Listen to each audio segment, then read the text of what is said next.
En este domingo 11º del tiempo ordinario ya estamos entrando plenamente en ese tiempo litúrgico que llamamos ordinario.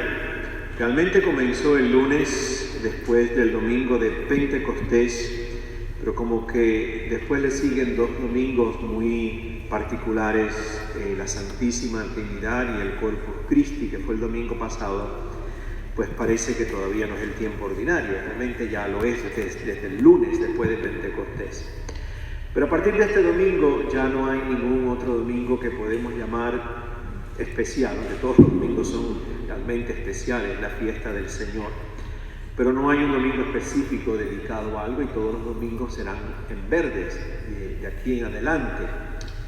Yo tengo mucha dificultad con el término ese que le hemos dado en la liturgia al tiempo después de Navidad, que son unas cuantas semanas, interrumpido por la Cuaresma, y después de Pentecostés sigue, y es el tiempo ordinario, porque la palabra ordinario suena como medio aburrido, como que nada pasa.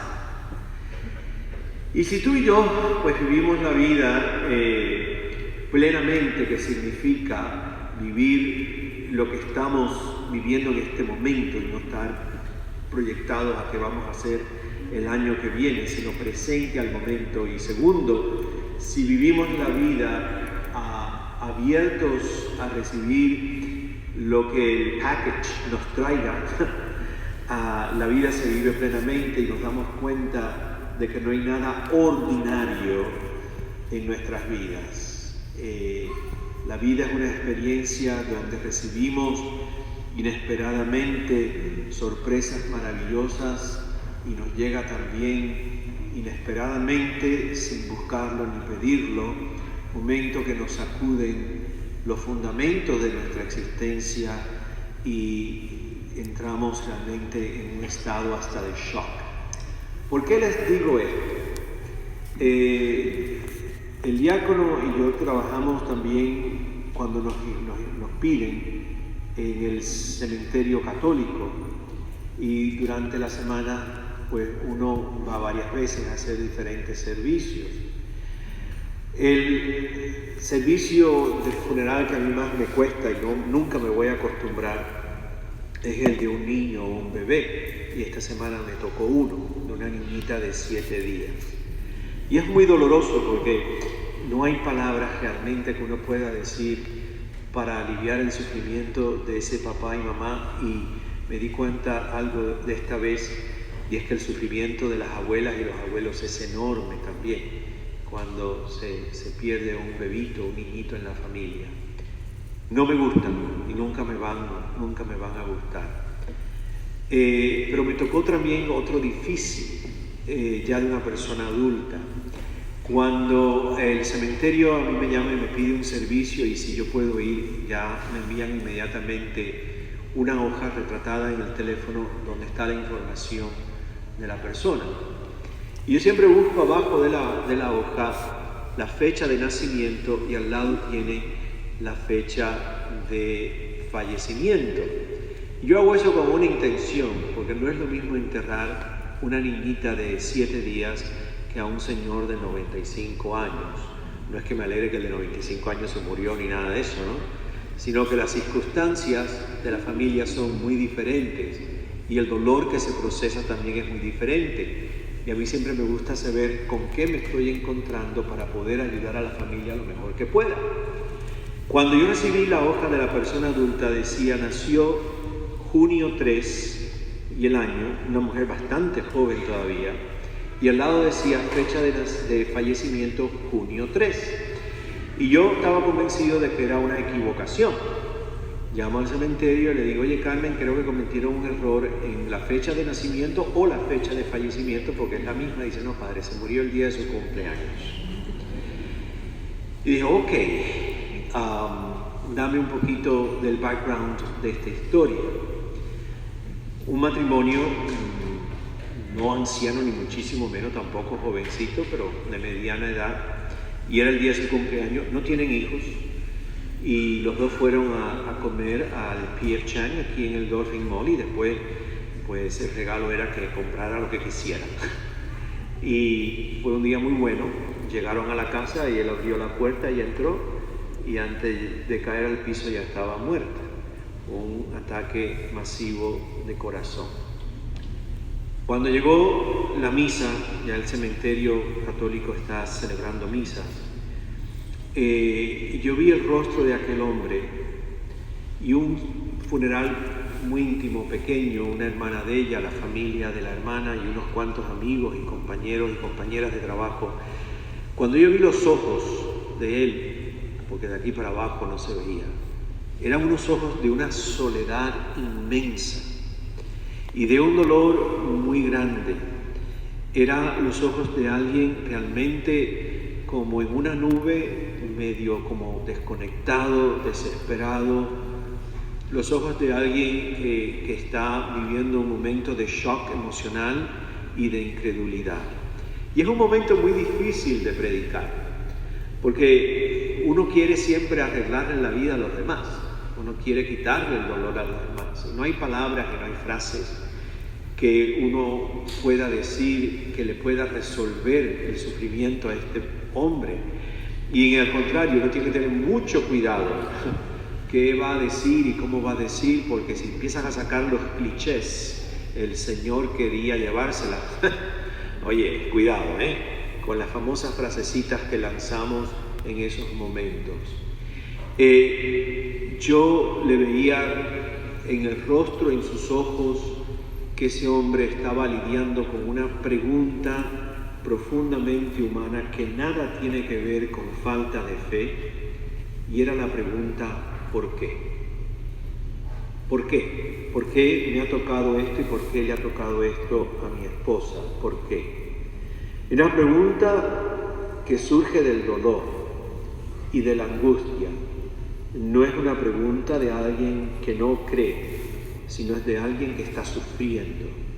Y por lo tanto hace la pregunta. Y como yo lo percibí, una de las cosas que le dije fue que yo le pedía que no se fuese por ese derrotero del por qué, y si se iba, que regresara pronto, porque es una espiral que va para abajo, muy oscuro, muy difícil salir de él si uno pasa mucho tiempo ahí, porque esa respuesta, esa pregunta ¿por qué? En ese contexto no tiene respuesta. No hay respuesta ninguna que pueda calmar el dolor de una persona que está viviendo un momento así. ¿Por qué le hago esta historia? Tú y yo hemos escuchado hoy dos parábolas. La primera, de la semilla que solita de noche y de día y de noche de día eventualmente va a producir un tallo, una espiga con granos, y finalmente llegará a una cosecha. La segunda es la del granito de mostaza. La segunda es la más famosa. La primera no la conocemos mucho y es la única parábola. Esa parábola solamente aparece en el Evangelio de San Marcos. La de la semilla que crece de día y noche lentamente. ¿Por qué aparece solamente en Marcos? Porque hay que entender a quién le escribe el Evangelio Marcos. Cada Evangelio está escrito con una audiencia específica que está viviendo un momento específico. La audiencia a la que Marcos le escribe es su Evangelio, y esta parábola era una comunidad cristiana pequeña, naciente, que había salido de la sinagoga, eran judeo-cristianos. Y en el momento en que Marcos les escribe, esta comunidad pequeñita judeo-cristiana está siendo terriblemente perseguida por el Imperio Romano y al mismo tiempo está siendo rechazada por la sinagoga. Y este grupo de judeos cristianos están viviendo un momento de dudas y un momento de inseguridad. Y la duda era: ¿nos habremos equivocado? ¿Realmente hemos cometido un error en creer en este Jesús de Nazaret como el Mesías? Porque nos ha dicho que iba a volver pronto, el tiempo pasa, no llega, y miren lo que nos están pasando por seguir tras sus huellas. El imperio nos está matando y la sinagoga nos está rechazando. Era gente con un tremendísimo sufrimiento porque estaban perdiendo amigos, estaban perdiendo familia por creer en Cristo, estaban perdiendo su comunidad que los había sostenido durante toda su vida, se les está yendo porque han hecho una opción de seguir tras las huellas de Jesús de Nazaret. En esta comunidad hay soledad, en esta comunidad hay confusión y en esta comunidad hay ante todo preguntas. ¿Qué nos está pasando y por qué nos está pasando lo que nos está pasando? Y entonces Marcos le dice la parábola de un hombre que salió a sembrar y se acostó a dormir de día y de noche, y sin saber cómo, la semillita eventualmente comenzó a surgir, el tallito, las ramas, el grano y finalmente una abundancia tal que hubo una cosecha enorme. Y dice Marcos que así es como es el reino de Dios. Y en el lenguaje evangélico, decir el reino de Dios es decir Dios mismo. Así es Dios. Dios actúa en nuestras vidas y las cosas se van procesando en nuestras vidas como una acción de Dios que es calladita, como una semilla enterrada en la tierra, de un Dios que es silente y un Dios que, como diría Francisco de Asís, es humilde. Así es Dios. Y en esa humildad callada de Dios, en mitad de nuestras vidas, pues va surgiendo el poder de Dios que brota y la gracia de Dios que brota de un amor infinito. Marcos le regala este texto a la comunidad que lo recibe y a ti y a mí 2000 años y pico más tarde, para retarnos y retarles entonces a los cristianos perseguidos por Roma y abandonados por la sinagoga,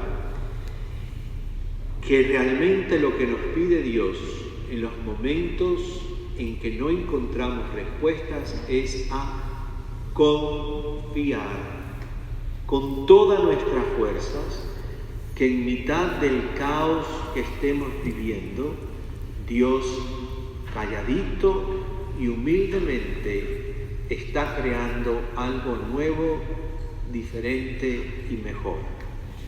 La invitación de Marcos es a confiar en Dios más allá de los límites de nuestra propia comprensión y entendimiento.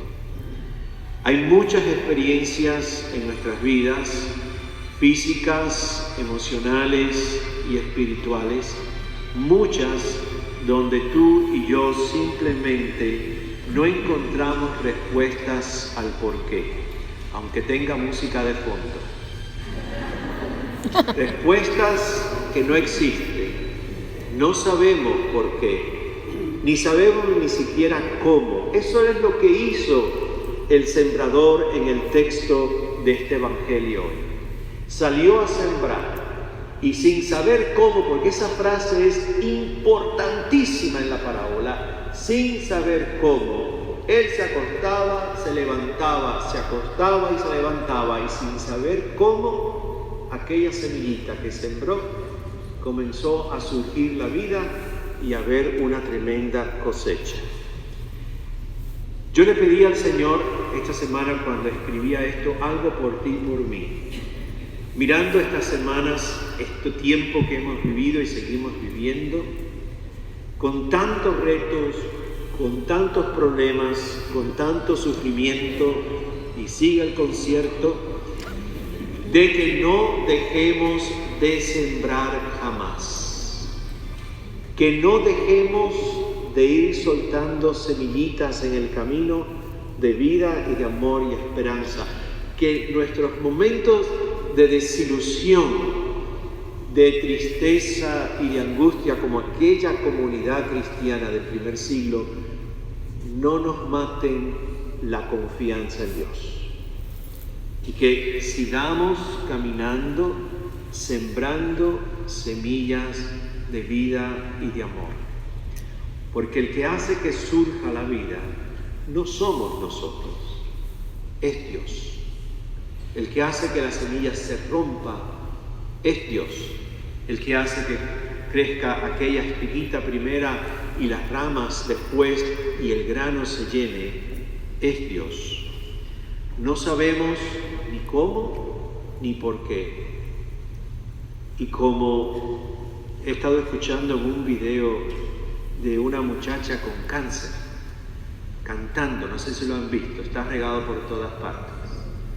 La canción que ella escribió decía, "It's okay". It's okay, decir muchas veces, yo no sé, no tengo las respuestas, no sé ni para qué ni cómo, pero confío de que la semilla en su momento dará fruto.